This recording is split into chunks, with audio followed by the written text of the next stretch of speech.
Hi friends, welcome to my channel. இன்றைக்கி carrot ஜவ்வரிசியை கிள்ளி போட்டு பாயாசம் வச்சுருக்கேன். இது எப்படி பண்ணலாம் அப்படிங்கிறத பார்க்கலாம்.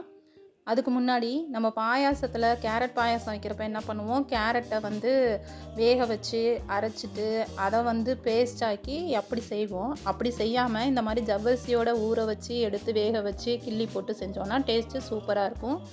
ரொம்ப திகட்டாது, நல்லாயிருக்கும். அதுக்கு கேரட் 2 எடுத்துகிட்டு சின்ன சின்ன பீஸஸாக கட் பண்ணிவிட்டு சர்க்கரை கொஞ்சமாக சேர்த்துட்டு தண்ணி கொஞ்சமாக விட்டு வேக வச்சு எடுத்துக்கிட்டேன். அதை ஒரு மிக்ஸி ஜாருக்கு மாற்றி நல்லா பிளெண்ட் பண்ணி எடுத்துக்கிட்டு இந்த டம்ளருக்கு 1 டம்ளர் ஜவ்வரிசி எடுத்து அதோட அந்த கேரட் பேஸ்ட்டையும் சேர்த்து கேரட் வேக வச்ச அந்த சுடு தண்ணி இருக்கும் இல்லையா, அதையும் சேர்த்து கொஞ்சம் நேரம் ஒரு அரை மணி நேரம் ஊற வச்சு எடுத்துகிட்டு அதை இட்லி பாத்திரத்தில் மொண்டு ஊற்றி அதை வேக வச்சு எடுத்துக்கிட்டேன்.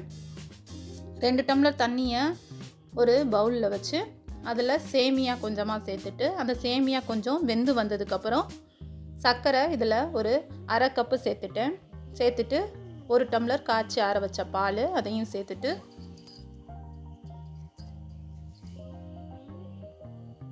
நெய் கொஞ்சமாக விட்டு தாளிப்புக்கு முந்திரி திராட்சை கொஞ்சமாக ஏலக்காய் சேர்த்து வறுத்து அந்த பாயாசத்தோட சேர்த்தாச்சு.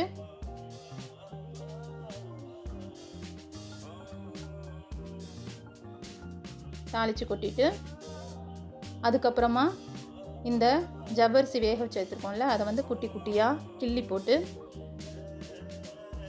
கொஞ்சம் நேரம் மூடி வச்சு எடுத்தோம் அப்படின்னா அந்த சுகர் எசன்ஸ், அந்த பாயசத்தோட எசன்ஸ்லாம் அந்த ஜவ்வரிசியில் ஏறிடும்.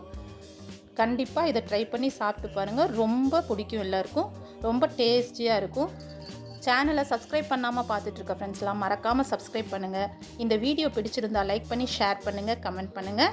இன்னொரு நல்ல வீடியோவில் மீட் பண்ணலாம். தேங்க்யூ, பாய்.